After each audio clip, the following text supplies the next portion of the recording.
namba moja, napenda kusema hivi. Kwanza tambua kwenye uimbaji kuna sauti hizi 4. Hizi 4. Sawa? Kati ya sauti hizo 4 kuna namba moja, namba 2, namba 3 na namba 4. Sauti namba moja, hii sauti namba moja inaitwa soprano. Sauti ya kwanza inaitwa soprano. Sauti ya pili inaitwa alto. Sauti ya pili inaitwa alto.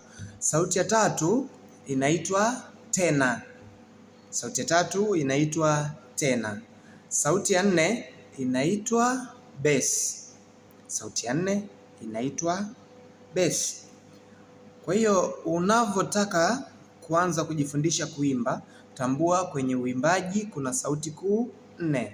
Kuna soprano, alto, tena, bass. Hivyo.